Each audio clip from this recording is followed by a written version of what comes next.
Statement of profit loss के तमाम तरह आइटम्स का रूल क्या है कि पेरेंट का जैसा रिपोर्टेड है, यानी एज पर क्वेश्चन, हम वही फिगर लेंगे, जबकि सब्सिडरी का सिर्फ और सिर्फ पोस्ट एक्विजिशन पीरियड की जो फिगर होगी वो लेंगे। अब कॉस्ट ऑफ गुड्स सोल्ड जो बचपन में आपने पढ़ा था उसमें क्या होता है, opening inventory plus purchases minus closing inventory. अब अगर हमें यह बताता है कि कुछ परचेजेस हैं जो सब्सिडरी ने पेरेंट से या पेरेंट ने सब्सिडरी से की हुई हैं, तो उसको हम कहते हैं इंट्रा ग्रुप परचेजेस। तो मिसाल, अगर सब्सिडरी ने खरीदा है पेरेंट से, तो सब्सिडरी के लिए परचेजेस होंगी और पेरेंट के लिए सेल्स होंगी। तो क्योंकि सब्सिडरी की इंडिविजुअल प्रॉफिट लॉस में से जो हमें कॉस्ट ऑफ सेल की फिगर हमने ली है वो ओपनिंग इन्वेंट्री प्लस परचेजेस है, उन परचेजेस के अंदर वो परचेजेस भी शामिल है जो आपस में कैच कैच खेला गया है। पेरेंट ने कैच करवाया सब्सिडरी को, तो सब्सिडरी और पेरेंट के दरमियान कोई भी होने वाली ट्रांजैक्शन को हम, हाँ, किसी भी होने वाली ट्रांजैक्शन को हम टॉलरेट नहीं करेंगे। तो ऑन दैट बेसिस हम क्या करेंगे, जो भी इंट्रा ग्रुप परचेजेस हैं उनको एलिमिनेट कर देंगे। अच्छा, उसके अलावा फिर आता है अनरियलाइज्ड प्रॉफिट। अनरियलाइज्ड प्रॉफिट की वजह से इन्वेंट्री बढ़ती है। मिसाल, पेरेंट ने एक चीज $80,000 की खरीद के सब्सिडरी को $100,000 की दे दी और सब्सिडरी ने आगे इन्वेंट्री बेची नहीं है अभी तक, तो 20,000 से सब्सिडरी की इन्वेंट्री ओवर वैल्यूड है। कौन कौन सी इन्वेंट्री ओवर वैल्यूड है? क्लोजिंग इन्वेंट्री ओवर वैल्यूड है। अब हम कॉस्ट ऑफ सेल कैसे निकाल रहे हैं? Opening inventory plus purchases minus cost of minus closing inventory. Closing inventory ज्यादा होने से कॉस्ट ऑफ गुड्स सोल्ड कम होता है, जबकि क्लोजिंग इन्वेंट्री ज्यादा है यूआरपी की वजह से। जब यूआरपी को हम एलिमिनेट करेंगे तो क्लोजिंग इन्वेंट्री कम हो जाएगी। क्लोजिंग इन्वेंट्री के कम होने से cost of goods sold plus हो जाएगी, बढ़ जाएगी।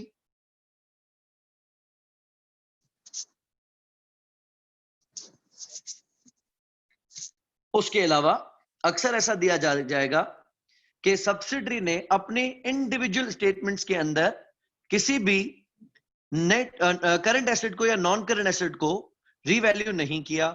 जहां तक उसकी इंडिविजुअल फाइनेंशियल स्टेटमेंट्स का ताल्लुक है, वहां तक सब्सिडरी ऐसा कर सकती है, बिल्कुल कर सकती है। लेकिन जब हम कंसोलिडेशन में आएंगे तो ये लाजिम है कि सब्सिडरी के नेट एसेट्स को डेट ऑफ एक्विजिशन पे रिवैल्यू किया जाए। तो अगर सब्सिडरी ने अपने नेट एसेट्स को रीवैल्यू ही नहीं किया तो यकीनन उस एक्स्ट्रा अमाउंट को डेप्रिशिएट भी नहीं किया होगा। इस केस में क्या बनेगा कि हम, क्योंकि at the date of acquisition subsidiary के नेट एसेट्स को रीवैल्यू करेंगे, तो उसकी वजह से जो एक्स्ट्रा डेप्रिसिएशन होगी वो हम कॉस्ट ऑफ गुड्स सोल्ड में चार्ज कर देंगे।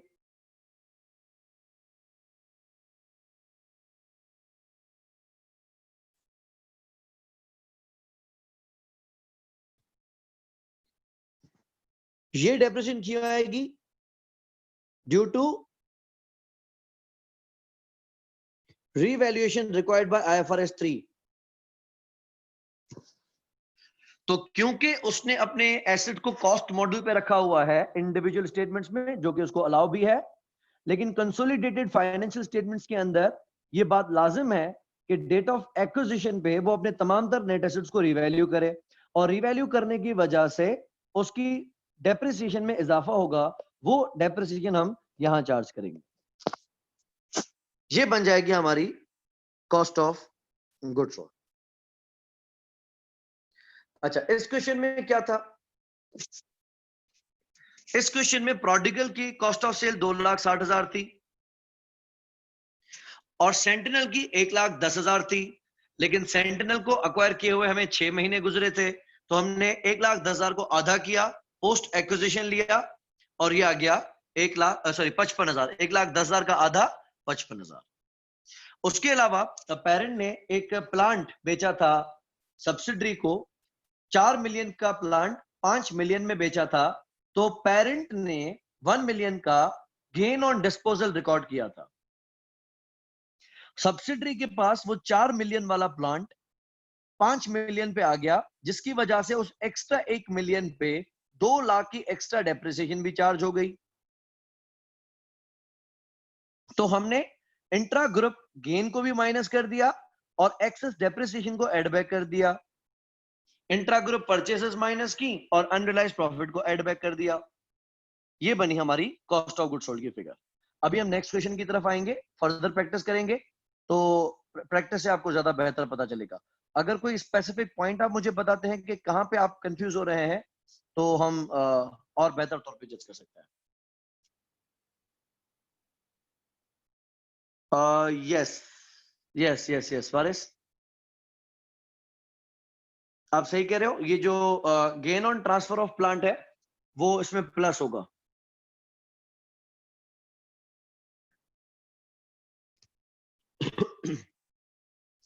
प्लस होगा क्योंकि कॉस्ट ऑफ गुड सोल्ड में जब हम उसको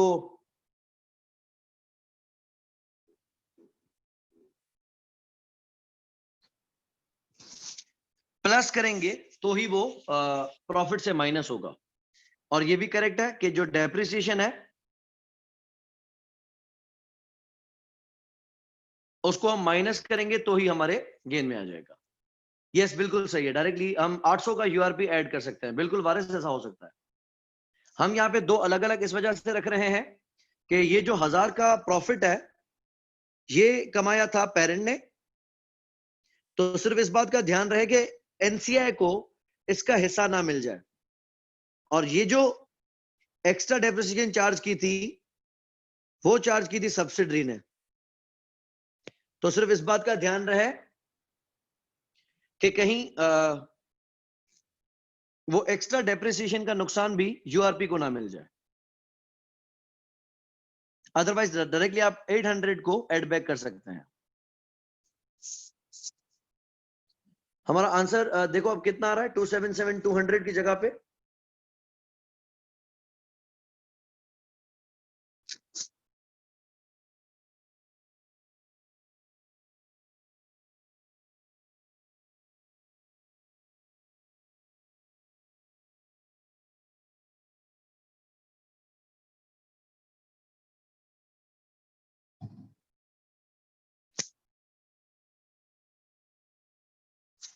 कॉस्ट ऑफ गुड्स सोल्ड अब कितना है?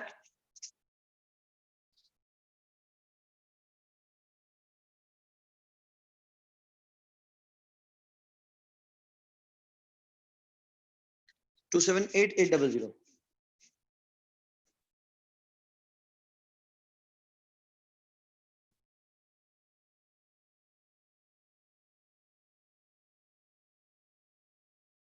ठीक,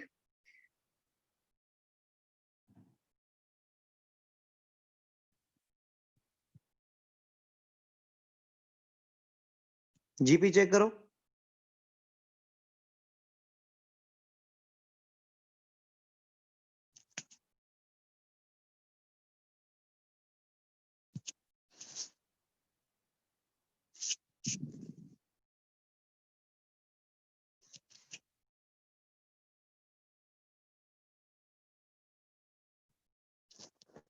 cross profit 251200।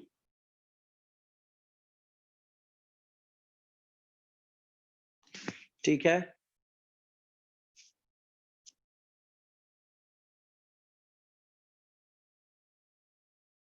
Profit before tax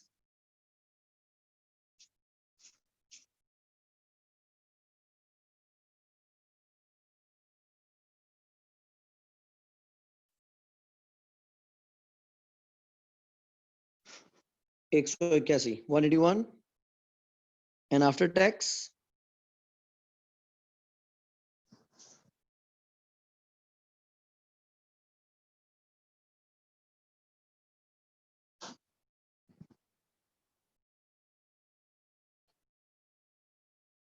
ठीक है। अच्छा 3500 फिर हमने प्लस किए तो टोटल कॉम्प्रिहेंसिव इनकम कितनी आ गई?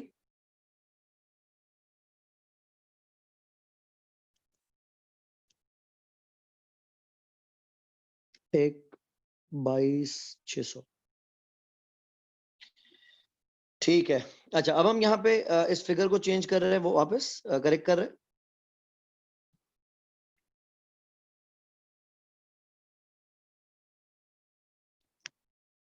प्रॉफिट हमारा 119,100 and this is 122,600। अच्छा अब हम पहले इसको चेक कर लेते हैं कि एनसीआई को शेयर कैसे मिलता है। नॉन कंट्रोलिंग इंटरेस्ट को यकीनन प्रॉफिट ऑफ पेरेंट का कभी भी शेयर नहीं मिलना होता। हमने उसको सिर्फ सब्सिडरी के प्रॉफिट का हिस्सा देना होता है। पेरेंट के प्रॉफिट में एनसीआई का कुछ भी नहीं होता।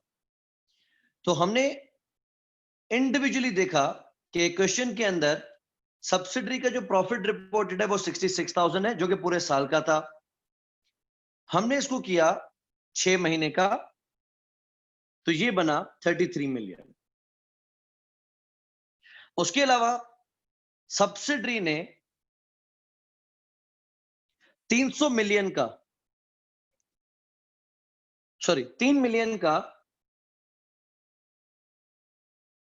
प्रॉफिट लिया हुआ था, वो हमने इसमें से माइनस किया, और 200 की एक्स्ट्रा डेप्रिसिएशन चार्ज की हुई थी।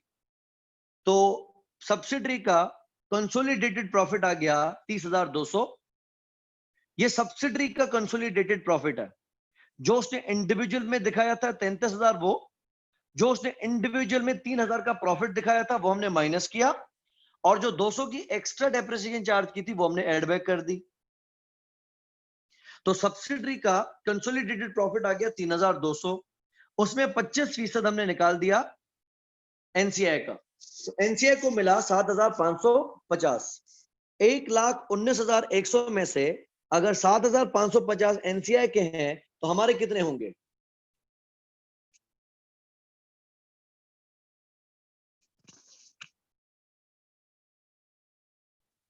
ट्रिपल 1,150।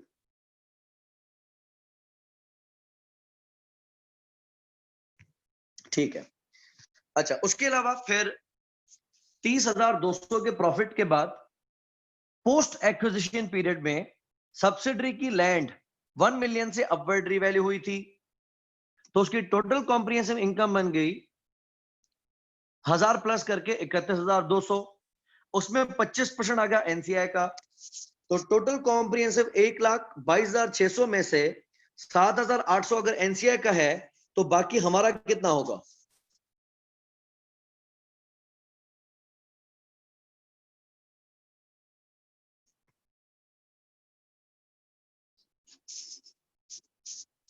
एक लाख 11,800।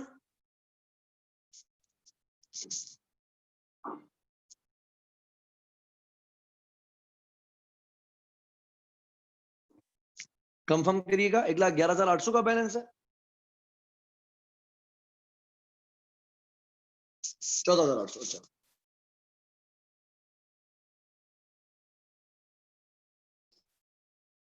1,14,800। इसकी हम अभी फर्दर प्रैक्टिस करेंगे तो आपको और क्लियर हो सकेगा।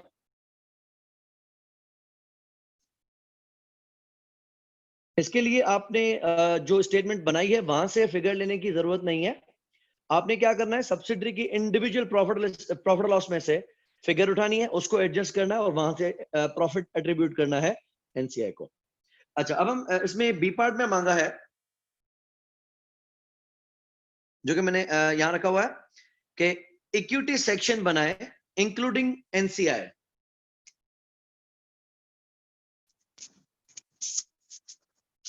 इक्विटी सेक्शन में एक हम रखते हैं ग्रुप रिटेन अर्निंग्स,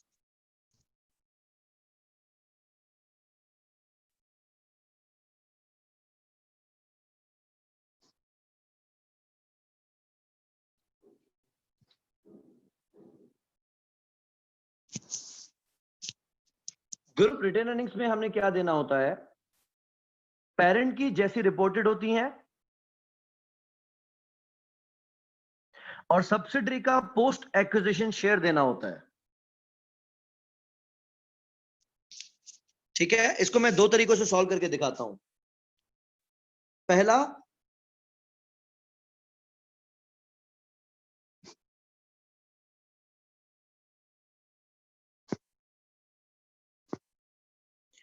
पेरेंट की रिटेन अर्निंग्स जैसी की रिपोर्टेड है। ऊपर क्वेश्चन में हम देख रहे हैं कि पेरेंट की रिटेन अर्निंग्स बताई गई हैं 90,000, लेकिन ये कब की हैं?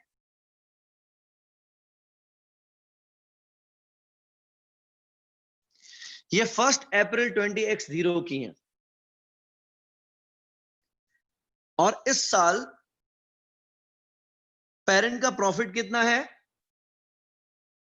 89,900।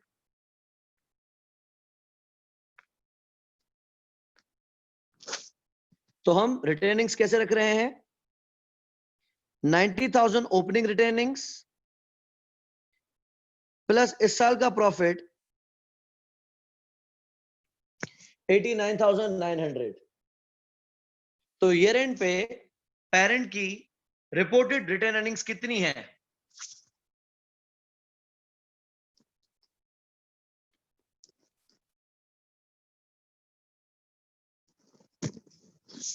ओपनिंग रिटेन अर्निंग्स थी 90,000 और इस साल का प्रॉफिट है 89,900। 1,79,900।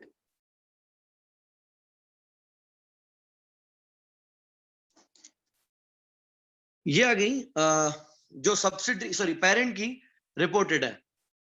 उसके बाद हम देखते हैं कि सब्सिडरी का पोस्ट एक्विजिशन प्रॉफिट कितना है। सब्सिडरी का पोस्ट एक्विजिशन प्रॉफिट है 30,200।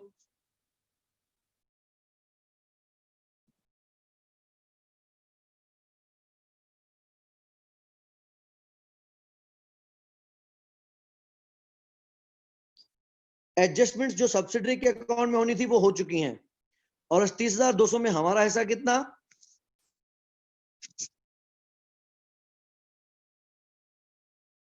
75,000। तो 30,200 जो पोस्ट एक्विजिशन प्रॉफिट है सब्सिडरी का, उसका 75%।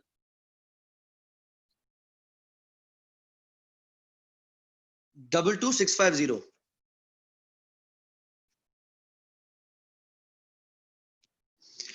अब हमने देखना है कि सब्सिडरी के जो भी एडजस्टमेंट्स थी वो तो हो चुकी हैं, क्योंकि हमने ये प्रॉफिट लिया है 30,200 का, जो कि जिसमें 3,000 का यूआरपी भी एडजस्टेड है और 2,000 की एक्सेस डेप्रिसिएशन भी एडजस्टेड है। अगर हम 33,000 लेते तो हम उसको अलग से एडजस्ट करते। बाकी देखते हैं पेरेंट के अकाउंट में ऐसी कौन सी ट्रांजैक्शन है जो इंडिविजुअल में तो ठीक है लेकिन कंसोलिडेशन में बर्दाश्त नहीं। दैट वाज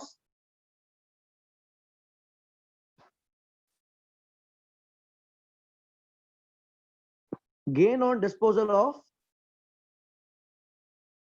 प्लांट,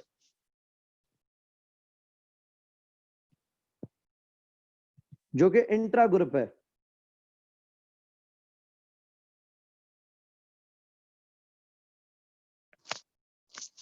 कितना प्रॉफिट था? 1 मिलियन का, जो कि पेरेंट ने कमाया था, लेकिन इंट्रा ग्रुप होने की वजह से हमने वो 1 मिलियन का प्रॉफिट यहां से हटा दिया।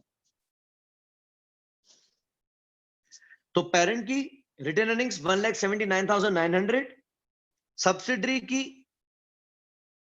पोस्ट एक्विजिशन 22,650 जो हमारा हिस्सा है, इसमें जो सब्सिडरी ने 3,000 का यूआरपी कमाया था वो भी एडजस्टेड है, और 200 की जो एक्सेस डेप्रिसिएशन थी वो भी एडजस्टेड है। बाकी पेरेंट ने 1,000 का प्रॉफिट किया था वो माइनस कर दिया। कितना आंसर आ गया ग्रुप रिटर्निंग्स का? 201550।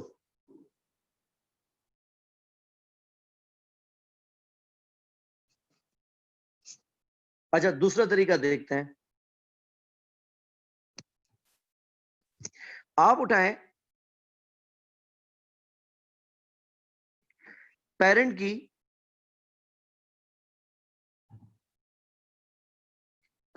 Opening retain earnings. क्वेश्चन में देखें पेरेंट की ब्रॉट डाउन साल की शुरुआत में रिटेन अर्निंग्स कितनी है?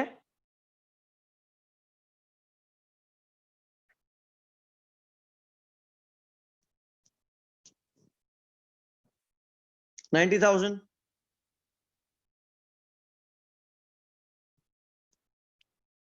इसमें आप डायरेक्टली ऐड कर दें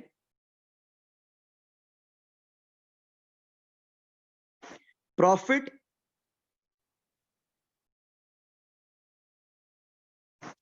एट्रीब्यूटेबल टू पेरेंट। हमने ऊपर वर्किंग्स की थी,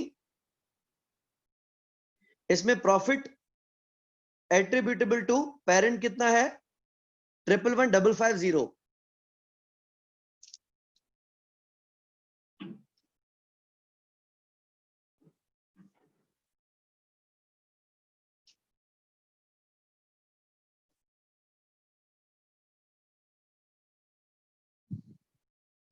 इन दोनों को प्लस करें, 2,01,550।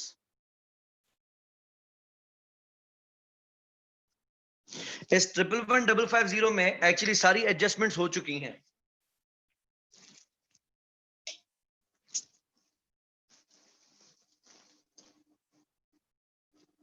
ठीक है, इसमें कोई कंफ्यूजन है किसी को? अगर है तो पूछने बेशक।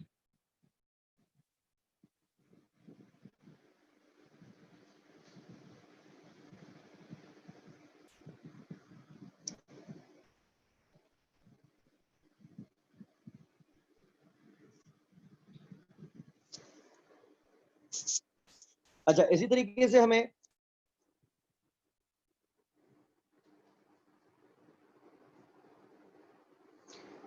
रखना है ग्रुप रिवैल्यूएशन सरप्लस।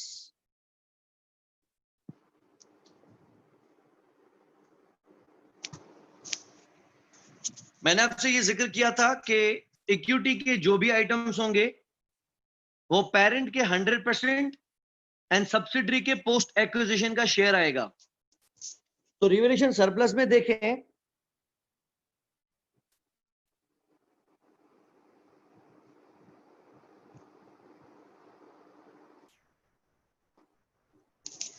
कि पेरेंट के स्टेटमेंट्स में रिवैल्यूएशन सरप्लस कितना रिपोर्टेड है?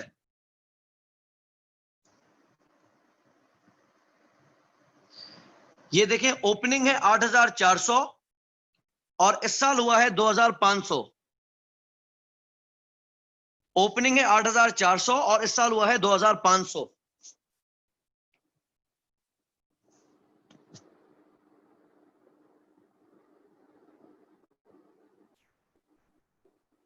तो पेरेंट की स्टेटमेंट्स के अंदर रिवैल्यूएशन सरप्लस कितना मौजूद है?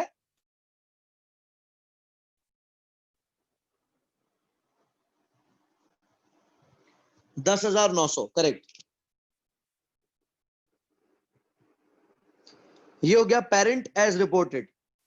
और सब्सिडरी का क्या करेंगे?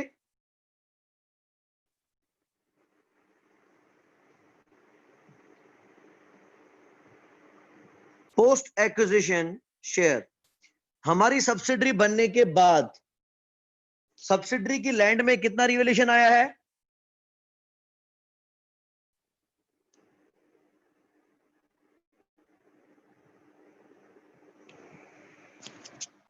हजार का।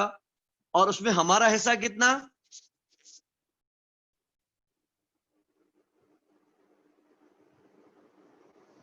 75%। 10,990 अपना और 750 उसका, कितना हो गया? 11,740।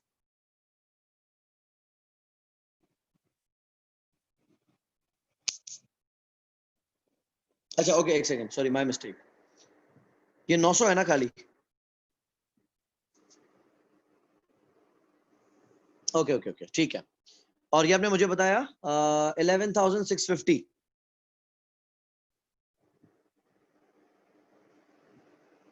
दूसरा तरीका मैं आपको क्या समझा रहा हूं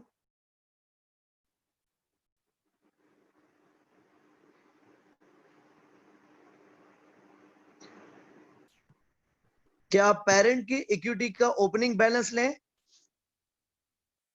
पेरेंट के रिवोल्यूशन सरप्लस का ओपनिंग बैलेंस कितना है? 8,400।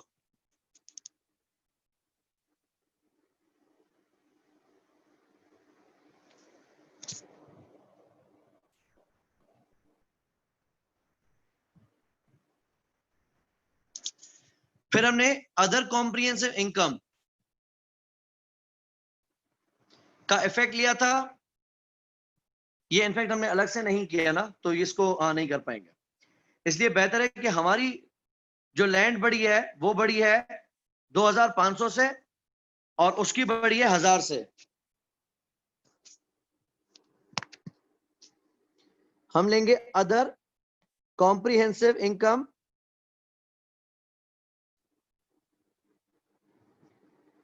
Attributable to parent. हमें 2,500 पूरा का पूरा मिलेगा और 1,000 का 75% मिलेगा, 3,250।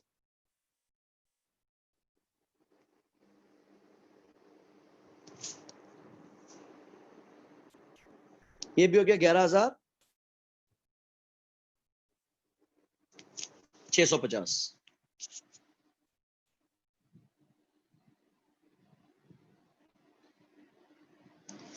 नॉन कंट्रोलिंग इंटरेस्ट कैलकुलेट करते हैं।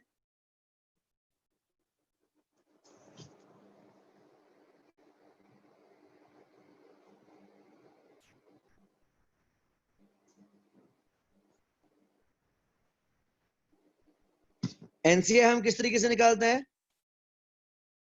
Fair value of NCI at the date of acquisition.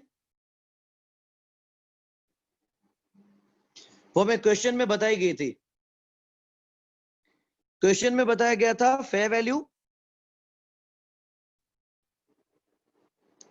Note number 4 के अंदर 100,000 है।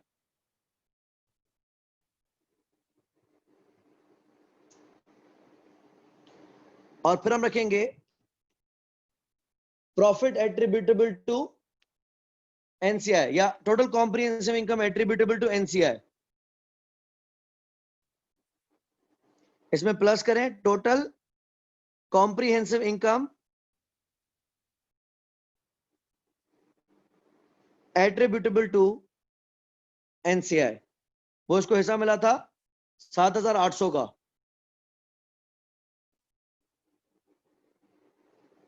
टोटल हो गया 1,07,800।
सॉरी इंटरनेट इशू आ गया था। ओके, इसमें किसी को कोई कंफ्यूजन है तो पूछ सकते हैं।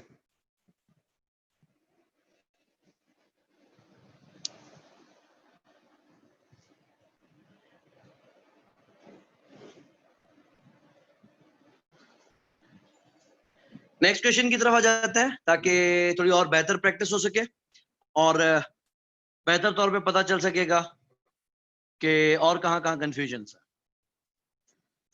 एक्टिव रहिएगा और रिस्पॉन्ड जल्दी जल्दी करिएगा। On 1 June 20x0 Premier acquired 80% of equity share capital of Stanford.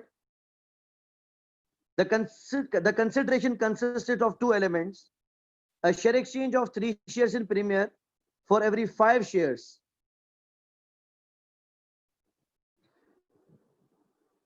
in Stanford and $800,000 cash.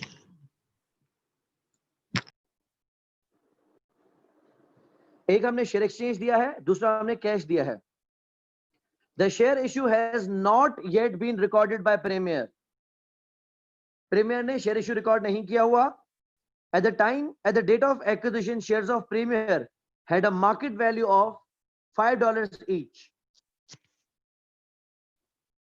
पहले आप मुझे देख के बताएं कि सैनफोर्ड के पास इश्यूड शेयर्स हैं कितने? 5 मिलियन, करेक्ट। हमने उसमें से कितने खरीदे हैं?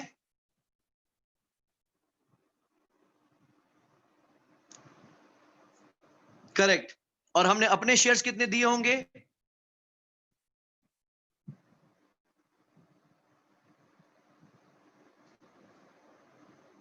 2400, करेक्ट। और हमारे शेयर की फेयर वैल्यू कितनी होगी 2400 शेयर्स की? 12,000। ओके,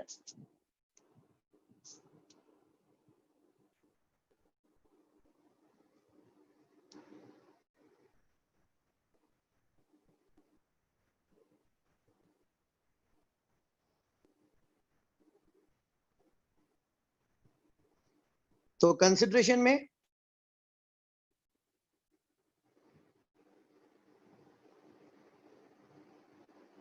एक हमने दिया है शेयर एक्सचेंज। वो आपने मुझे बताया कि 5 मिलियन शेयर्स में से हमने खरीदे 80%, यानी 4 मिलियन, और उस पे हमने हर 5 पे 3 शेयर्स दिए हैं और हमारे शेयर की वैल्यू है 5। तो टोटल हमारी कंसिडरेशन की वैल्यू हो गई 12 मिलियन बकौल आप लोगों के। अच्छा, उसके अलावा हमने कैश कंसिडरेशन दिया 8 लाख।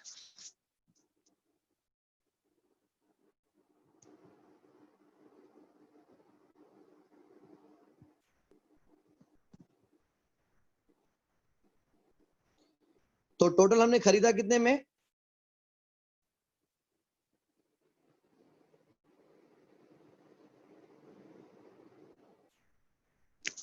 20 मिलियन। ओके, 12,800 है। Sorry sorry sorry, 8 lakh cash है, करेक्ट। Sorry, my mistake.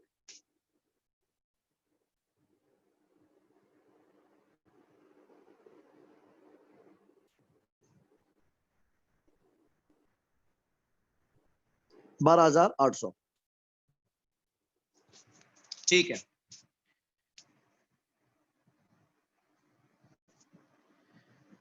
अब हमें दोनों चीजें गिवन है, एक statement of profit loss given है और साथ ही statement of financial position given है। लेकिन हम पहले टाइम नोट करते हैं, हमने कब खरीदा है? 1 जून पे। आज क्या है? 30 सितंबर।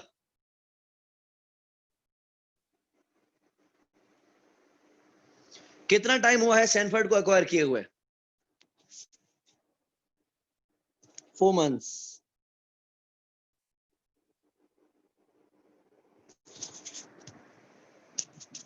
ठीक हो गया। रेवेन्यू है, कॉस्ट ऑफ सेल है, gross profit, other expenses, profit for the year, other comprehensive income में दोनों नील है एंड टोटल कॉम्प्रिहेंसिव इनकम आ गई।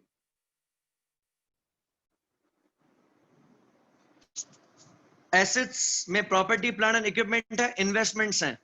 इन्वेस्टमेंट में 1800 दिख रहे हैं, जिसमें से 800 तो ये वाले हैं, बाकी 1000 कोई और होंगे।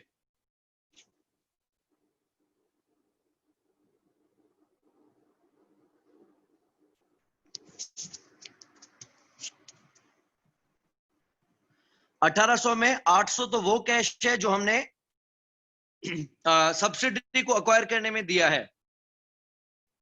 करंट एसेट्स है, share capital, other equity reserve और रिटेन अर्निंग्स। लायबिलिटीज में सिर्फ करंट लायबिलिटीज है और दोनों साइड्स बैलेंस गिवन है। The following information is relevant. At the date of acquisition, the fair values of Sanford's assets were equal to their carrying amounts with the exception of its property. कहता है बाकी सारे assets की fair value उसकी carrying value के बराबर ही थी, लेकिन एक प्रॉपर्टी है, this had a fair value of $1.2 million below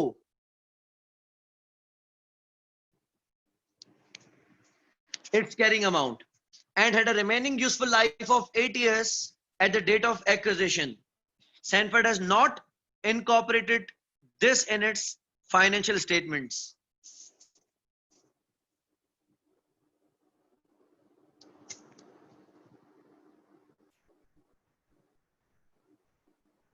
बनाते हैं fair value of net assets of subsidiary. इस वर्किंग में हम सिर्फ और सिर्फ सब्सिडरी की एडजस्टमेंट्स दिखाएंगे, पेरेंट की कोई भी एडजस्टमेंट यहां पे शो नहीं की जाएगी। At acquisition, at reporting year end,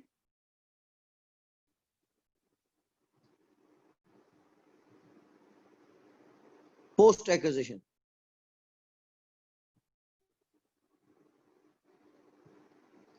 net assets का मकसद total assets minus total liabilities. Asset में से जब माइनस की जाएगी लायबिलिटीज तो क्या बचेगा? इक्विटी। इक्विटी में एक इसके पास है शेयर कैपिटल, दूसरा इसके पास है अदर इक्विटी रिजर्व्स और तीसरा है रिटेन अर्निंग्स। शेयर कैपिटल है 5 मिलियन का ईयर एंड पे, तो एक्विजिशन पे भी कितना होगा?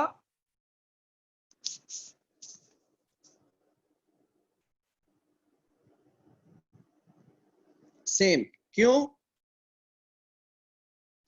क्योंकि सब्सिडरी बनने के बाद कभी भी शेयर इश्यू नहीं करेगी। अदर रिजर्व्स तो इसके हैं ही नल। रिटेन अर्निंग्स देखते हैं ईयर एंड पे कितनी है। रिटेन अर्निंग्स ईयर एंड पे है 4500।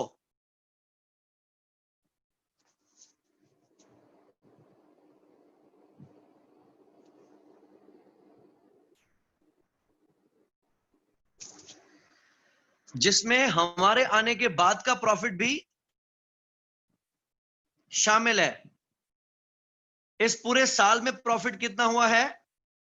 3900। इस 3900 में से हमारे आने के बाद का कितना और पहले का कितना है?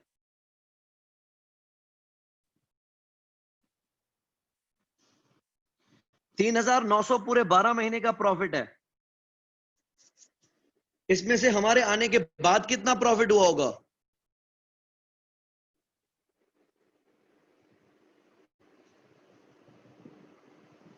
1300। और हमारे आने से पहले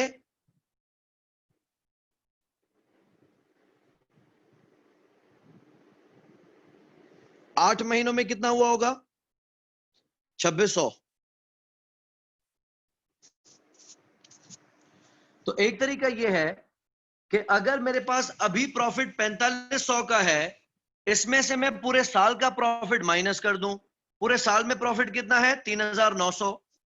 अगर मैं 4500 में से 3900 माइनस कर दूं तो मेरे पास एक साल पुराना प्रॉफिट आ जाएगा।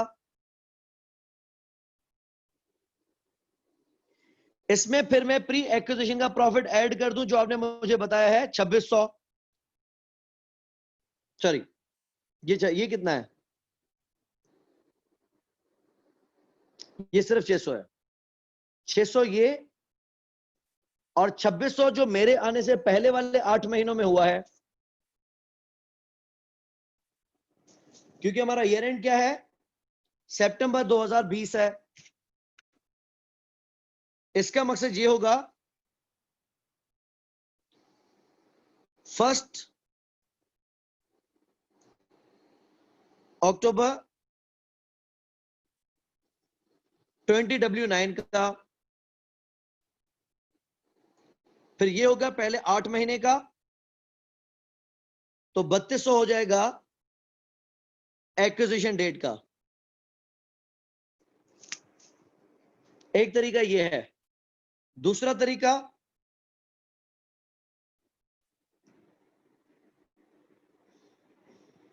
जो आसान वाला है, आपने मुझे बताया कि पोस्ट एक्विजिशन में प्रॉफिट हुआ है 1300।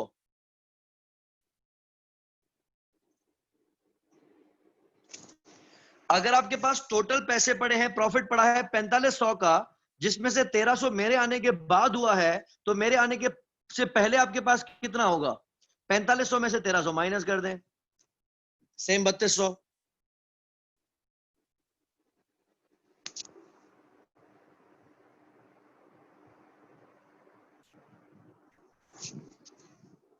ठीक हो गया? अच्छा, उसके बाद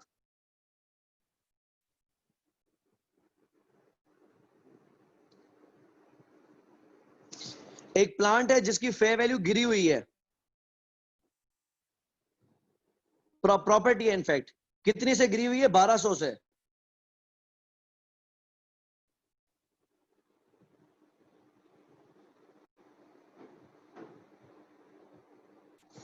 मैं यहां से 1200 माइनस कर देता हूं, और ईयर एंड से भी 1200 माइनस कर देता हूं। पोस्ट एक्विजिशन में कोई लॉस नहीं हुआ। आपने अगर प्रॉपर्टी को डाउनवर्ड रिवैल्यू किया ही नहीं था, तो इसका मकसद आपने डेप्रिशिएट भी पूरी कॉस्ट को कर दिया होगा। अब हम करेंगे इसकी रिवर्सल ऑफ डेप्रिसिएशन। लाइफ कितनी बताई है? 8 साल। तो 12 लाख को हम डिवाइड करेंगे 8 साल से, हर साल की डेप्रिसिएशन कितनी बनेगी?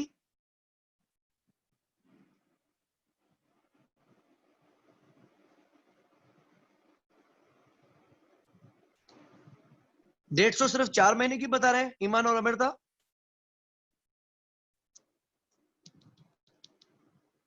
पूरे साल की है? ओके ओके, पूरे साल की 150 है, तो 4 महीने की कितनी होगी? 50।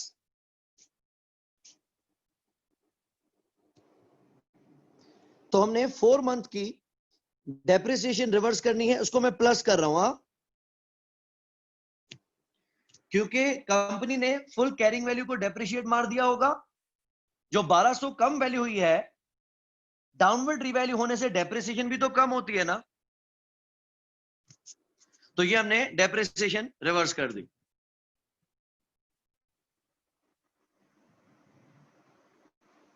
Note number 2,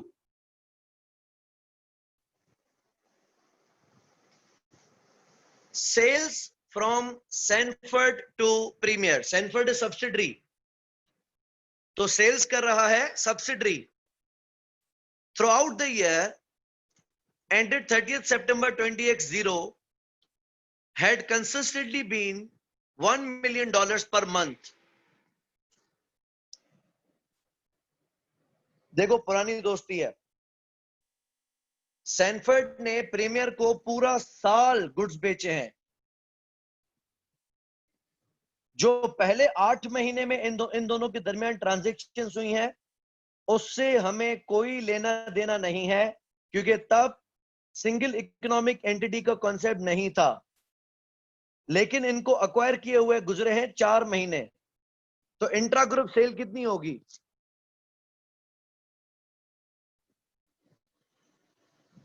how much is intra group sale? Shariq says 4 मिलियन। यस करेक्ट ईमान, 4 मिलियन। हालांकि हर महीने 1 मिलियन यानी 12 मिलियन की सेल्स हुई है। लेकिन पहले 8 महीने की सेल से हमें कोई सरोकार नहीं है।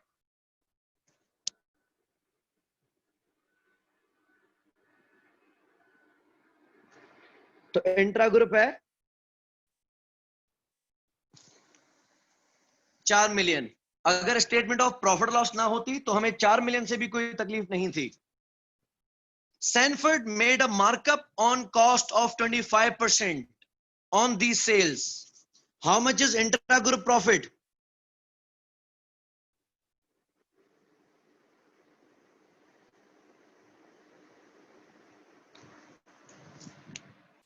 %25 on cost. How much is intra-group profit?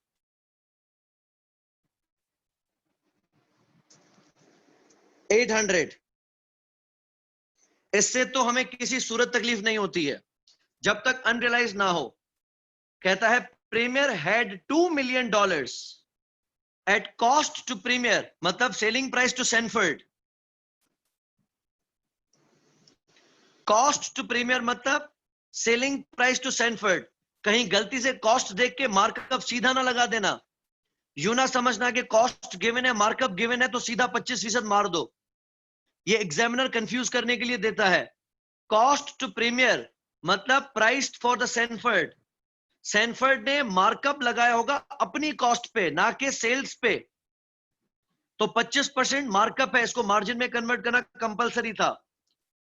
अच्छा, उसमें से हमें हमारे पास 2 मिलियन के गुड्स पड़े हैं।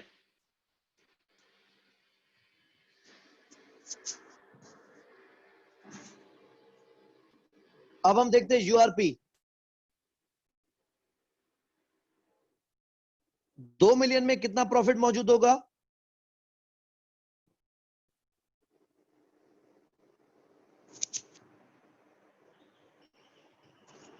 $400।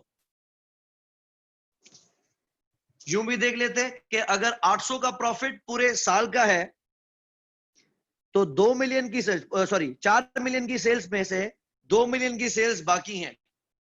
यूआरपी रह गया 400 का।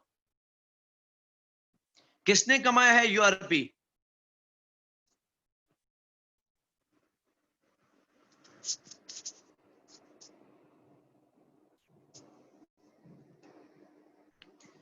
सब्सिडरी ने।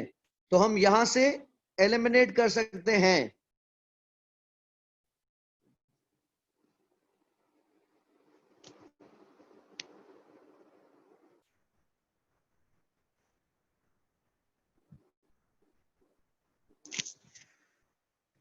यहां से एलिमिनेट करने से पेरेंट और एनसीआई का हिसाब किताब खुद ब खुद हो जाएगा। नोट नंबर 3,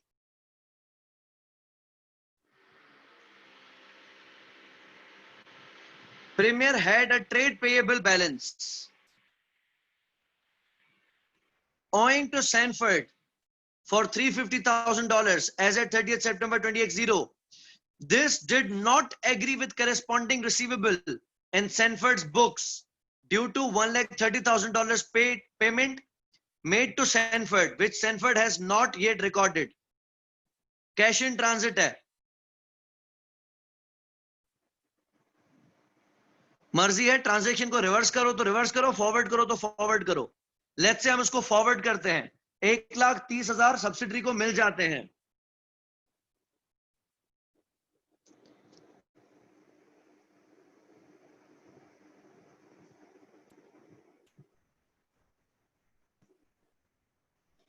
सब्सिडरी को जब पैसे मिल जाएंगे तो सब्सिडरी क्या एंट्री पास करेगी?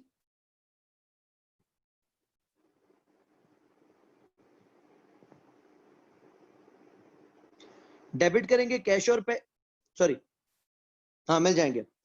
डेबिट करेंगे कैश और बैंक, और क्रेडिट कर देंगे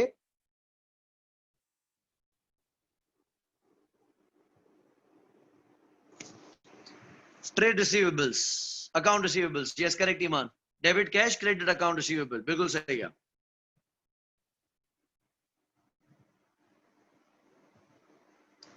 अब दोनों रिसीवेबल और पेएबल 350 पे आ जाएंगे। तो हम इस इंट्रा ग्रुप बैलेंस को एलिमिनेट कर देंगे।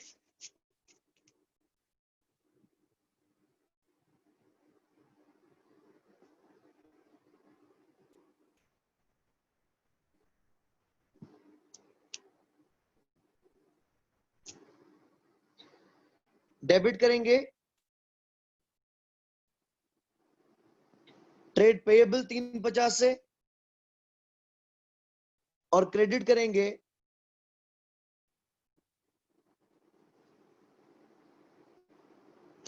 अकाउंट रिसीवेबल 350 से।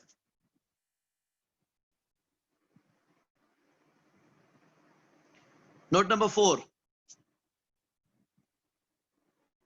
Parents investments include investments in shares which at the date of acquisition were classified as fair value through other comprehensive income। ये हम डिटेल में IFRS 9 में चल के पढ़ेंगे। The investment have increased in value by $300,000 during the year. The other equity reserves relate to these investments and is based on their value at 30th September 20 W9. There were no acquisitions or disposals of any investment during the year। 3 lakh का फायदा हुआ है।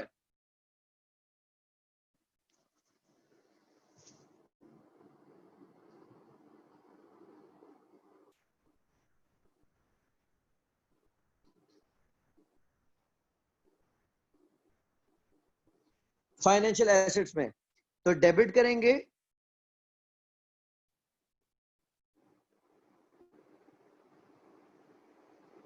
Investments को 3 लाख से और credit करेंगे equity reserve को 3 लाख से। क्योंकि ये एफईटी ओसीआई है, fair value through other comprehensive income है, तो इसके gains and losses other comprehensive income में ही जाते हैं। ये हम IFRS 9 में डिटेल में कवर करेंगे।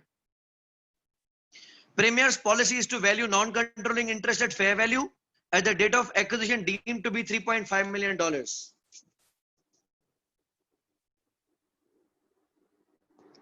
Fair value of NCI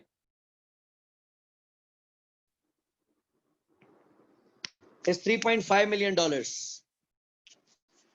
Amrita, इसकी इन्वेस्टमेंट की वैल्यू बढ़ी है। सेंटेंस को वापस से देखते हैं। कहता है इंक्रीज्ड इन वैल्यू।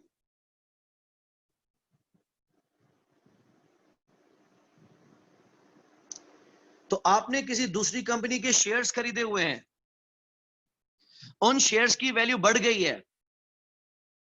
आप इन्वेस्टर हैं, आपने एक चीज सस्ती खरीदी थी, अब वो बढ़ गई है, तो आपको फायदा होगा या नुकसान होगा? और फायदा होने से एसेट बढ़ता है कि गिरता है? एसेट जब बढ़ता है तो हम उसको डेबिट ही करते हैं। तो हमने इन्वेस्टमेंट को डेबिट कर दिया, बढ़ा दिया, और जो फायदा हुआ उसको हमने प्रॉफिट और लॉस में नहीं भेजा, बल्कि अदर कॉम्प्रिहेंसिव इनकम में क्रेडिट कर दिया। ठीक है, fair value of net assets को क्लोज करते हैं।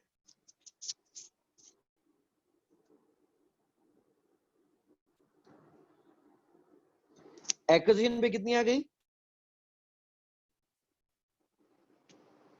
7,000। Year and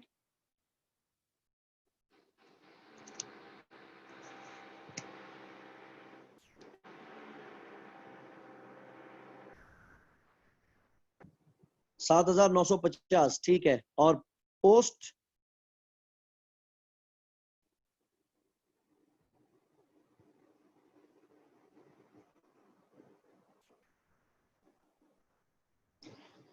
fair value of NCI आ गई। हम इसमें से माइनस करते हैं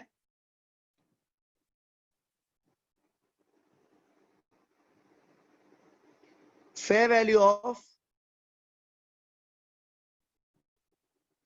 नेट एसेट्स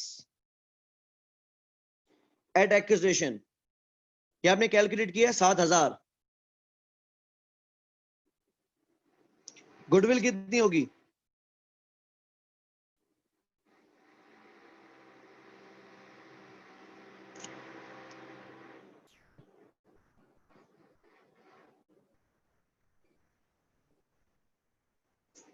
$9,300।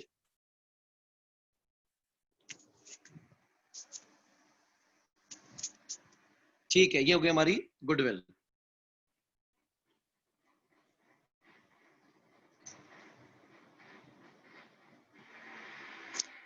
नोट्स हमने सारे पढ़ लिए। अब हम कंसोलिडेट करना स्टार्ट करते हैं। पहले बनाते हैं स्टेटमेंट ऑफ प्रॉफिट लॉस।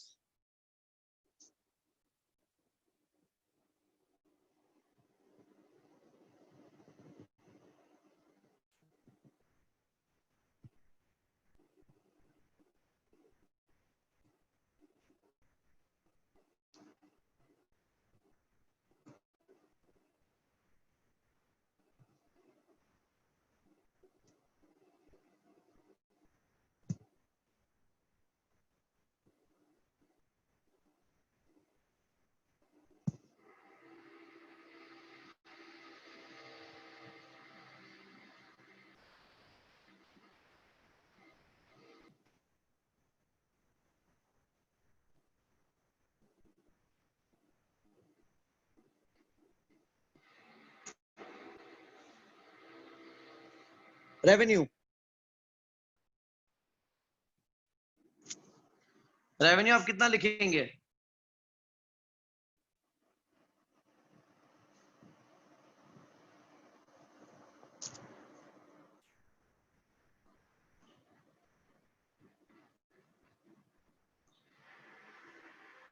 $92,500 पूरा और 45,000 का 4 महीना।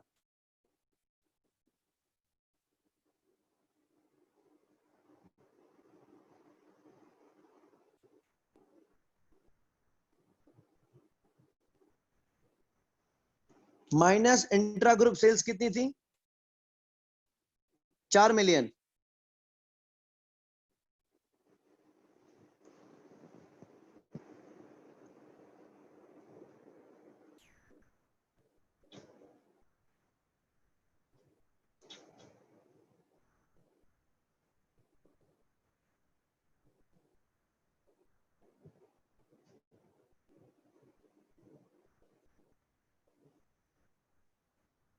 $1,03,500।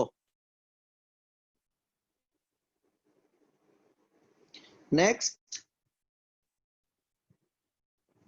Cost of sales.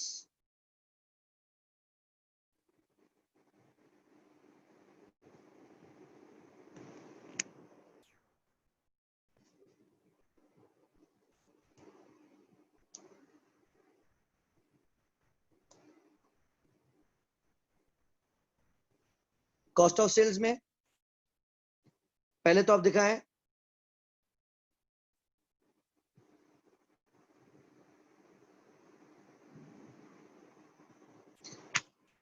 प्रीमियर की कॉस्ट ऑफ सेल कितनी है?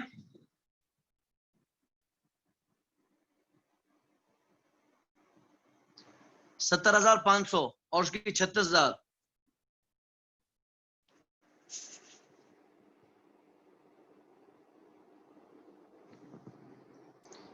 36,000 पूरे साल की है।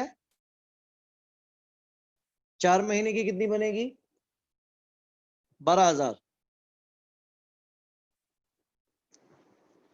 अच्छा, उसके बाद कोई इंट्रा ग्रुप परचेसेस हैं?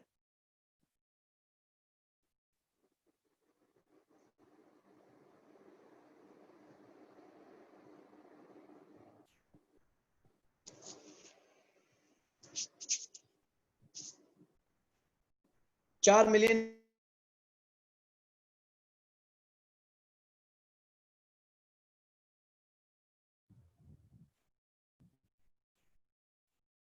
माइनस की इंट्रा ग्रुप परचेसेस 4 मिलियन।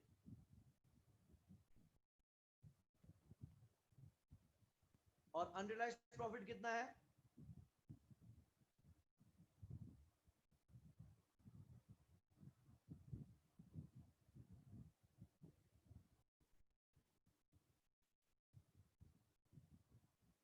$400। अभी भी नहीं आ रही अतीब? अभी ठीक है आवाज? ओके, सो अनरियलाइज्ड प्रॉफिट 400। ठीक है, उसके अलावा हमने रिवर्स की है एक्सेस डेप्रिसिएशन। एक्स्ट्रा डेप्रिसिएशन कितनी चार्ज हुई थी? 50 की।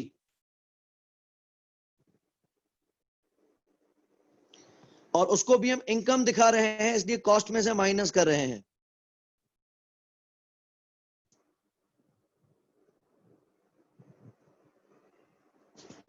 कितनी होगी कॉस्ट ऑफ सेल्स जो कंसोलिडेटेड होगी? 78850।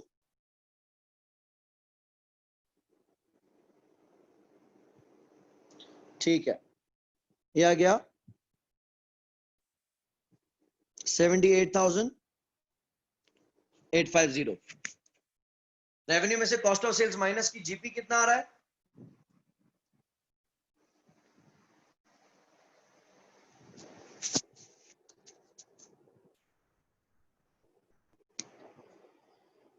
चौबीस 650।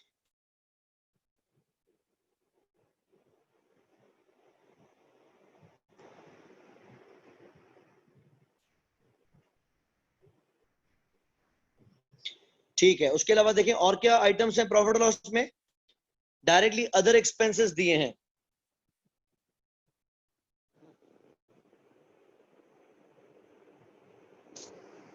अदर एक्सपेंसेस हैं 12,000 और 5,100।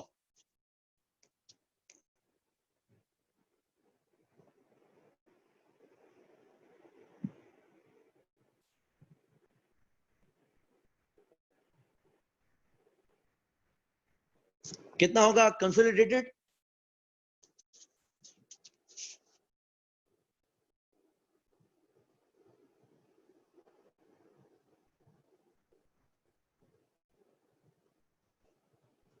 $17,100। इमरान आपने इसको 4 महीने में नहीं तोड़ा ना?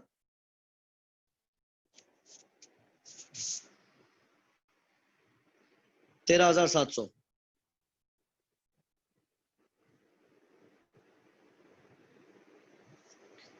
ठीक है, और देखते हैं क्या चीजें हैं। बस directly profit for the year है।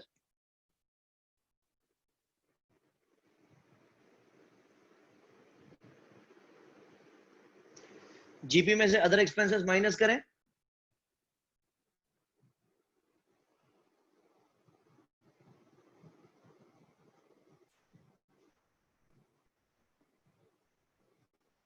How much is profit for the year?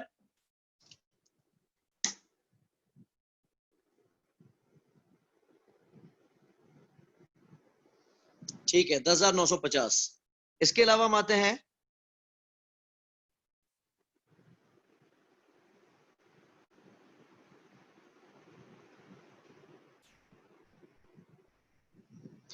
Other comprehensive income. Question में देखा जाए तो अदर कॉम्प्रिहेंसिव इनकम नहीं है, नील है दोनों। लेकिन हमने एक फाइनेंशियल इन्वेस्टमेंट को रिवैल्यू किया है।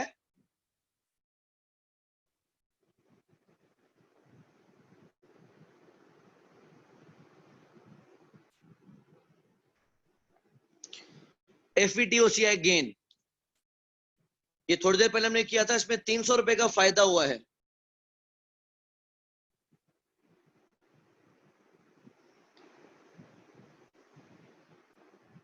ये हो गई हमारी टोटल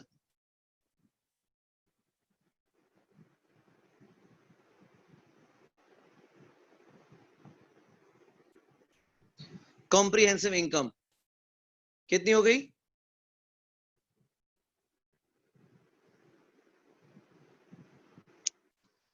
11,250। अच्छा, अब आपने एट्रीब्यूशन करनी है। हम रखेंगे profit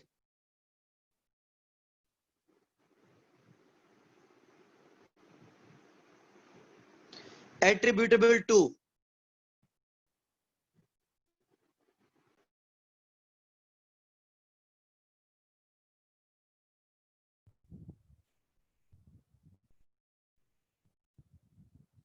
profit attributable to equity holders of parent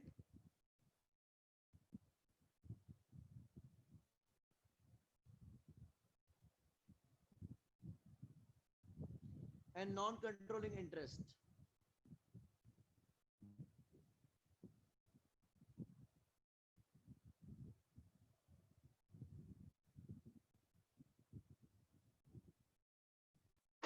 पहले हम एनसीआई को फारिग करेंगे। आप क्वेश्चन में से देख के बताएं कि एनसीआई का एडजस्टेड कंसोलिडेटेड प्रॉफिट कितना होगा।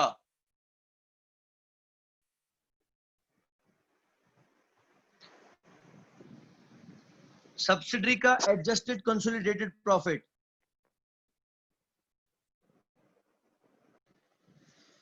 सब्सिडरी का वैसे प्रॉफिट है 3,900, जिसको हमने 4 महीनों में तकसीम किया तो 1,300 आ गया।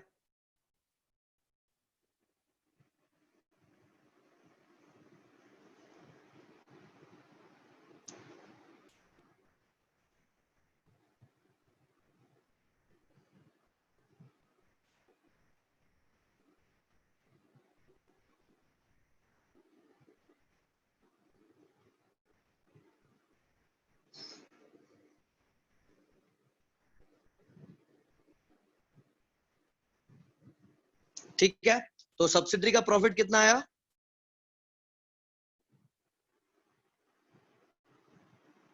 रिपोर्टेड प्रॉफिट है उसका 3,900, जिसमें से हमने लिया 4 महीने का, यह आपने मुझे बताया था 1,300। अब हमें देखना है कि क्या सब्सिडरी के अकाउंट्स में कोई स्पेसिफिक एडजस्टमेंट है।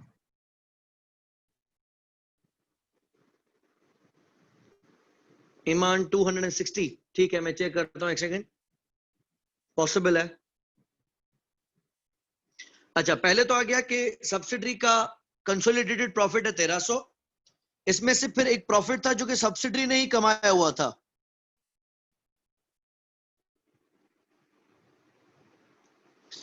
अनरियलाइज्ड प्रॉफिट, या मैं ऊपर कॉस्ट ऑफ सेल्स में भी हमने एडजस्ट किया है।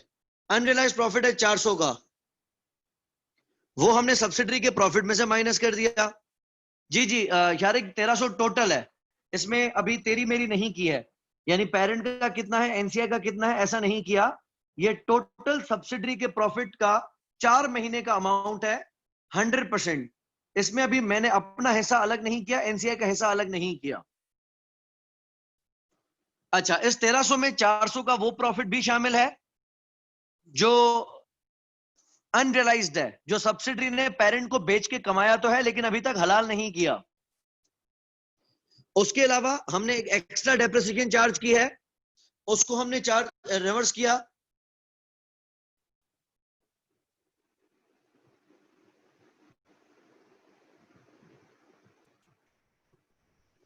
वो भी ऊपर लिखी हुई है 50 की, इसको हम एज ए इनकम ट्रीट कर रहे हैं। ईमान, आप देखें, अनरियलाइज्ड प्रॉफिट कमाया किसने है? सब्सिडरी ने। तो सब्सिडरी ने इंडिविजुअल स्टेटमेंट्स के अंदर जो प्रॉफिट दिखाया है उसके अंदर वो यूआरपी भी शामिल होगा। अब अनरियलाइज्ड प्रॉफिट को वो इंडिविजुअल स्टेटमेंट्स में प्रॉफिट मानता है, इस पे तो हमें कोई एतराज नहीं है, लेकिन कंसोलिडेटेड फाइनेंशियल स्टेटमेंट्स के अंदर अपने आप से प्रॉफिट कौन कमाता है भाई? तो हम उसको रिवर्स कर देंगे। इसीलिए हम सब्सिडरी के प्रॉफिट में से माइनस कर रहे हैं वो प्रॉफिट जो अभी तक हलाल और जायज नहीं हुआ है। ये तब तक जायज नहीं होगा जब तक ये ग्रुप से बाहर नहीं जाएगा। अच्छा, उसके अलावा उसने अपनी प्रॉपर्टी को डाउनवर्ड रिवैल्यू भी नहीं किया था। इंडिविजुअल स्टेटमेंट्स में हम कुछ बोलेंगे भी नहीं, नहीं करता डाउनवर्ड रिवैल्यू, ना करे, लेकिन जब कंसोलिडेटेड फाइनेंशियल स्टेटमेंट्स की बात आएगी तो आईएफआरएस 3 उसको लाजम रिवैल्यू करवाएगा, और इस केस में डाउनवर्ड रिवैल्यू हुआ था। जब डाउनवर्ड रिवैल्यू हुआ था तो डेप्रिशिएट भी कम होना चाहिए था, वो हमने 50 की डेप्रिशिएशन एड बैक कर दी, जिससे उसका प्रॉफिट बढ़ गया। अब उसका प्रॉफिट कितना है जो कि कंसोलिडेट हो चुका है हमारे साथ?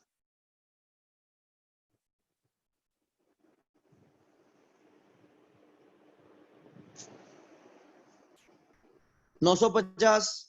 और इसमें एनसीआई का हिस्सा कितना?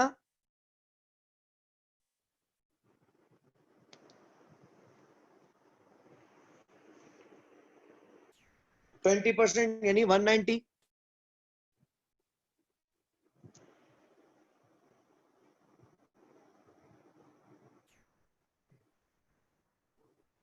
ये आ गया प्रॉफिट एट्रीब्यूटेबल टू एनसीआई। तो एनसीआई को हमने दे दिया 190, 10,950 में से बाकी हमें कितना मिलेगा?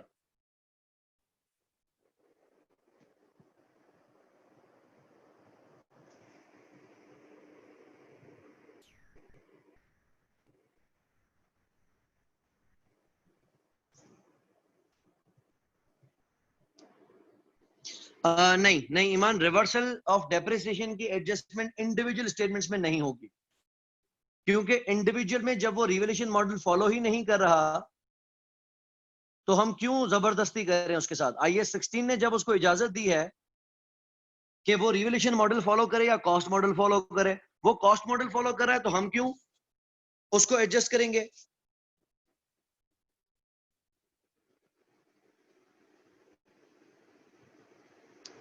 $10,760।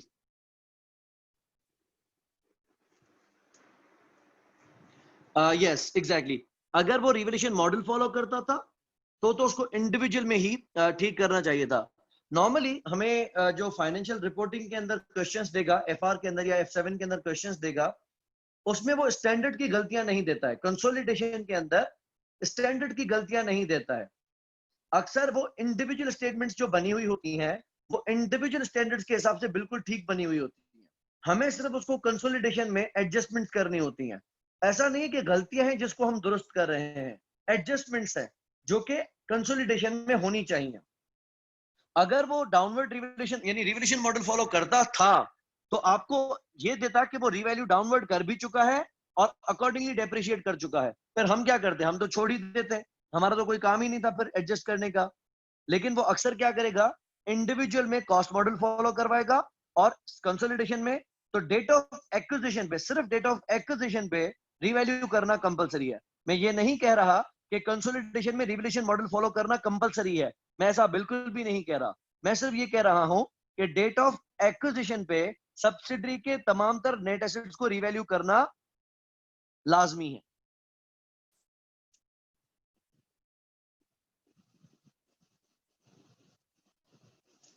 ठीक है, अच्छा मेरे पास स्पेस यहाँ पे कम है तो मैं टोटल कॉम्प्रिहेंसिव इनकम के बराबर ही बना देता हूं। टोटल कॉम्प्रिहेंसिव इनकम कितनी है, 11,250।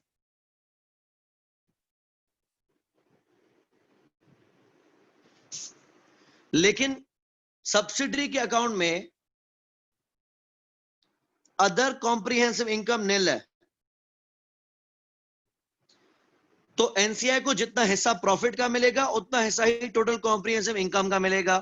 क्योंकि जो 300 का सरप्लस आया है, 300 का फायदा हुआ है, वो तो पेरेंट के अकाउंट्स में है, सब्सिडरी के अकाउंट में तो कुछ भी नहीं है। अब पेरेंट को कितना मिलेगा,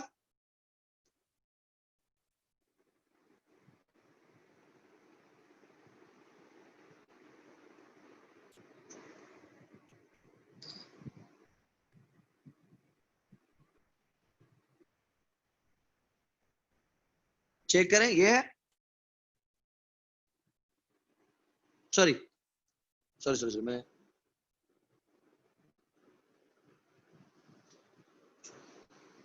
190 ना सिर्फ 11,250 में से अगर एनसीआई का 190 है तो हमारा कितना होगा, 11,060।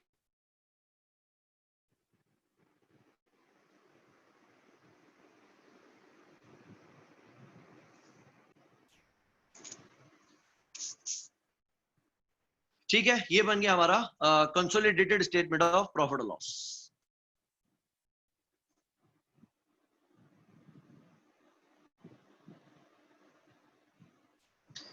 अच्छा अब हम शॉर्ट वर्किंग कर लेते हैं।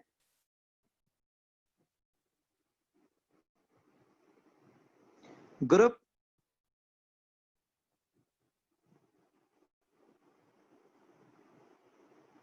रिटेन अर्निंग्स की एक हम ट्रेडिशनल तरीके से आते हैं।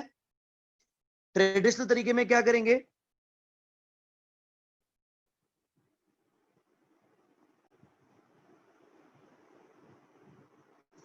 बैलेंस शीट में देखें पेरेंट की ग्रुप रिटेनिंग्स कितनी है,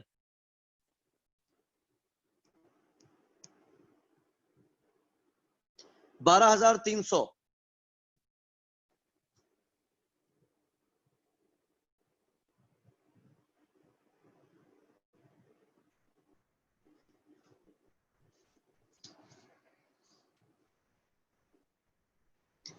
प्लस सब्सिडरी की पोस्ट एक्विजिशन कितनी है,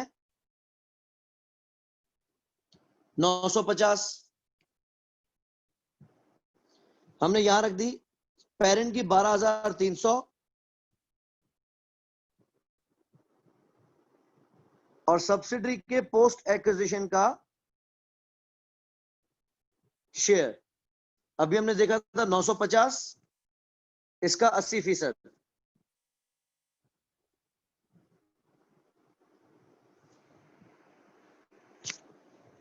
नौ सौ पचास का 80% कितना आएगा?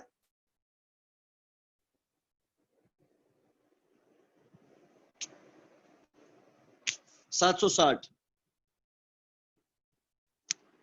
अनरियलाइज प्रॉफिट एडजस्ट हो चुका है इसमें,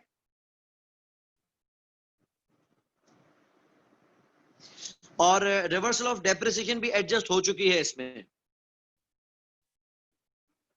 दोनों को प्लस कर दें।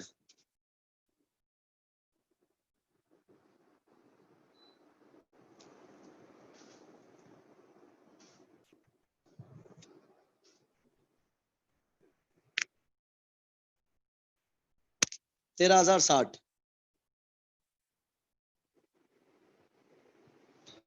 दूसरा तरीका मैं आपको क्या सिखा रहा हूं कि आप पेरेंट के लिए ओपनिंग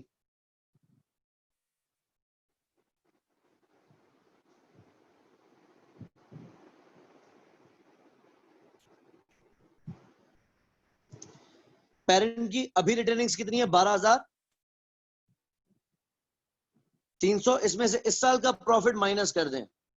इस साल पेरेंट ने कितना प्रॉफिट कमाया है? 10,000। पेरेंट का इस साल का प्रॉफिट माइनस कर दें इसमें से।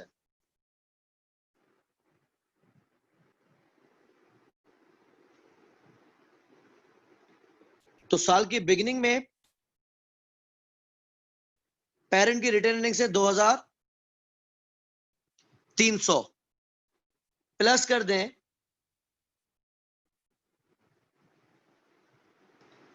Profit attributable to equity holders of parent, कि हमने यहां पे किया है 10,760।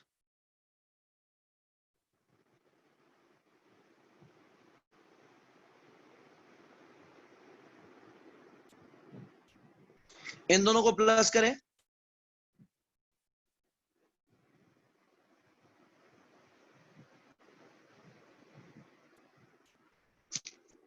सेम 13,060।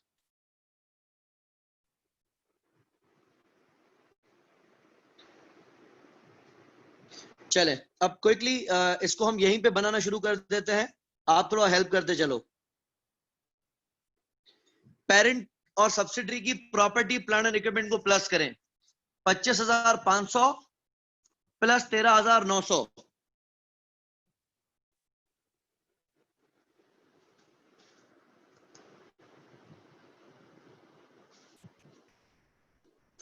फिर इसमें से एक प्रॉपर्टी की वैल्यू 1,200 कम हुई थी और 50 से डेप्रिसिएशन रिवर्स हुई थी।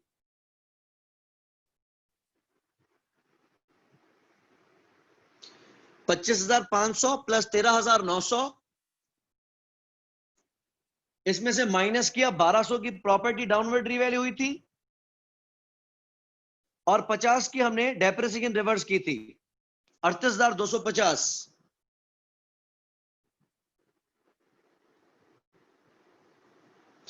इन्वेस्टमेंट 1,800 में से 800 तो इंट्रा थी, बाकी रह गई 1,000, और 1,000 वाली की वैल्यू भी 300 बढ़ी थी।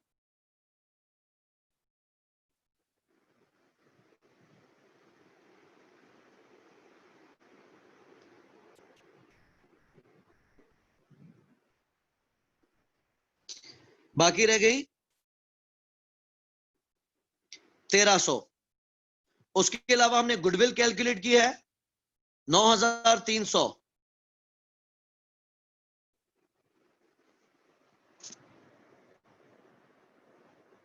नॉन करंट एसेट्स कितने आ गए?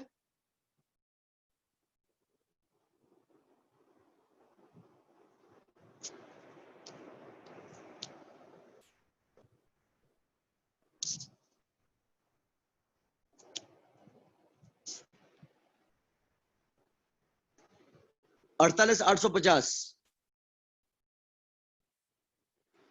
इसमें किसी को भी कंफ्यूजन है तो अभी पूछ लें बेशक। पीपीई की एडजस्टमेंट, इन्वेस्टमेंट 1800 में से 800 इंट्रा थी कैश वाली, बाकी रहेगी 1000 वाली की वैल्यू 300 बड़ी थी, होगी 1300। और गुडविल जो कि इंडिविजुअल में कभी भी रिकॉर्डेड नहीं होती है, कंसोलिडेशन में हमने रिकॉर्ड की 9300 और इंपेयरमेंट कोई नहीं है।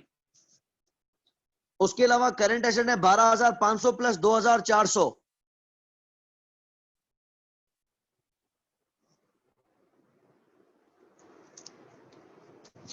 इसमें हमने कैश इन ट्रांसफर को रिवर्स किया था, सॉरी फॉरवर्ड किया था, जिसकी वजह से सब्सिडरी को 130 की कैश मिली थी और 130 का रिसीवेबल माइनस कर दिया था। तो करंट एसेट ही प्लस होंगे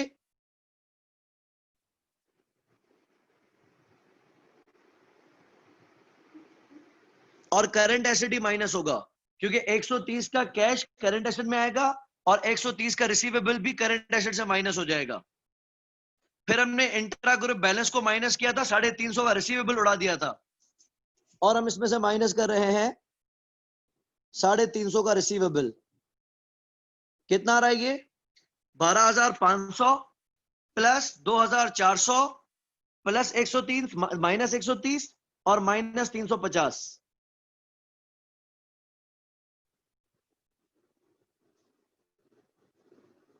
और एक यूआरपी भी था, इनफैक्ट अनरियलाइज्ड प्रॉफिट भी है।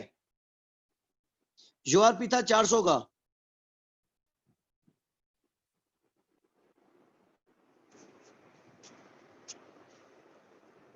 जो कि इन्वेंट्री से माइनस होगा 14,150।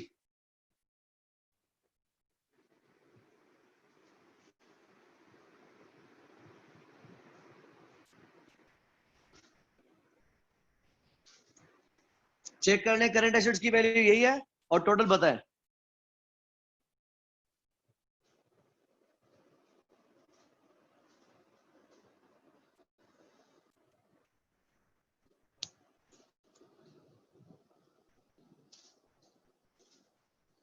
ठीक है, दोनों का टोटल कितना बैठ रहा है? 63,000।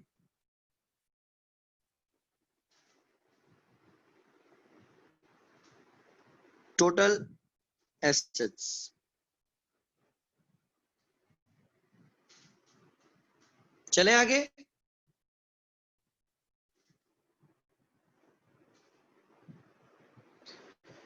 शेयर्स।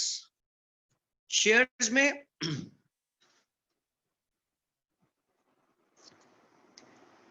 12,000 पेरेंट के हैं और हमने अपने इशू किए थे, अपने कितने शेयर्स इशू किए थे? 4 मिलियन में 3/5 किया था। तो हमारे शेयर्स कितने इशू हुए थे new share for share exchange में?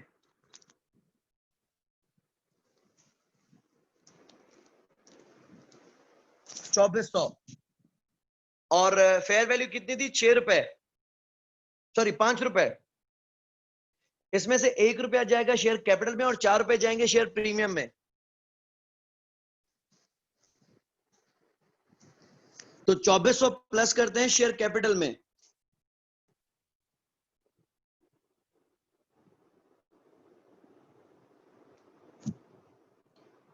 शेयर कैपिटल हो जाएगा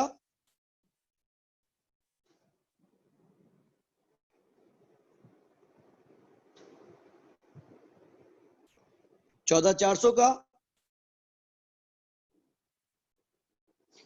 शेयर प्रीमियम पहले नहीं है, लेकिन 9,600 आ जाएंगे शेयर प्रीमियम में, क्योंकि 5 रुपए का शेयर है। 1 रुपया हमने क्रेडिट किया शेयर कैपिटल में और 4 रुपए हम क्रेडिट करेंगे शेयर प्रीमियम में। ठीक है, उसके अलावा आ गया अदर इक्विटी रिजर्व। 500 का बैलेंस पहले से मौजूद है और 300 का इजाफा हुआ है एफईटी ओसीआई का।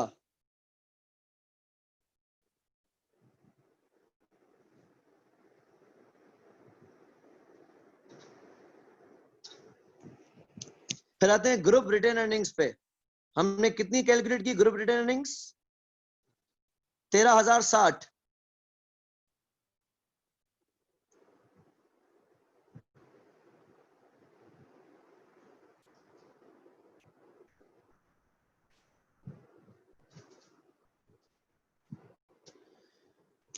नॉन करंट लायबिलिटीज कोई नहीं है।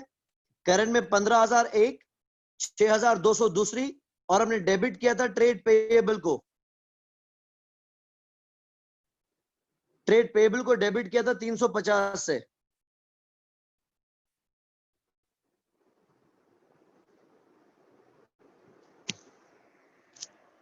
करंट लायबिलिटीज कितनी आएंगी?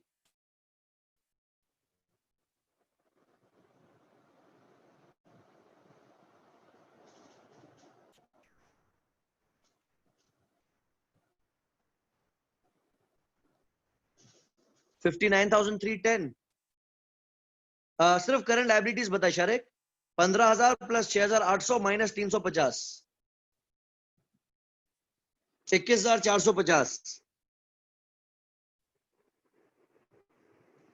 ठीक है, इस साइड पे दूसरा आएगा नॉन कंट्रोलिंग इंटरेस्ट। एनसीआई हमने कितना कैलकुलेट किया है? फेयर वैल्यू ऑफ एनसीआई है 3500।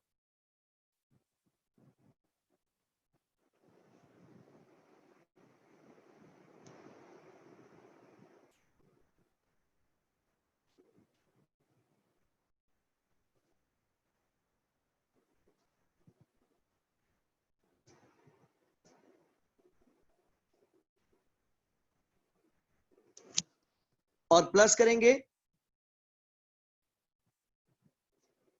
Share of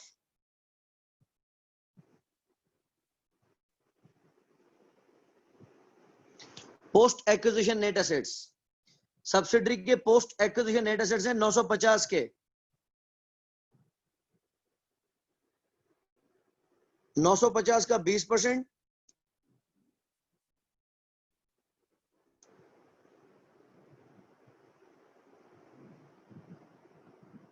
190। इन दोनों को प्लस कर दे तो ये बनेगा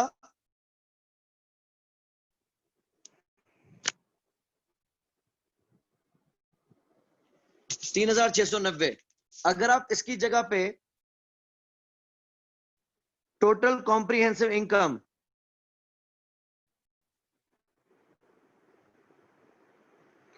एट्रीब्यूटेबल टू एनसीआई दे दे तो भी एक ही बात है। ऊपर हमने कैलकुलेट किया था total comprehensive income attributable to NCI is 190। तो आप वैसे ट्रेडिशनल तरीके से करें तो भी चलेगा, ऐसे करें तो भी चलेगा। 3,690।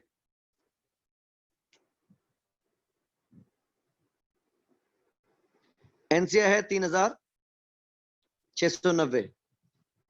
इस इक्विटी एंड लायबिलिटी साइड को टोटल करें।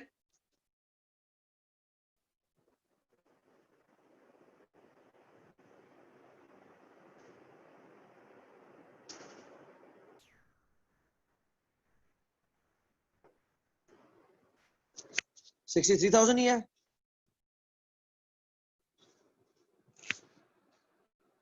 ठीक है, इसको प्रॉपर फॉर्मेट में आप लोग कर लीजिएगा। मैंने इसको रफ फॉर्मेट में किया है, आप इसको प्रॉपर फॉर्मेट में कर लीजिएगा। बाकी किसी को भी कोई कंफ्यूजन होती है तो आई एम ऑलवेज देयर। आप ग्रुप पे भी पूछ सकते हैं या क्लास के दौरान पूछ सकते हैं।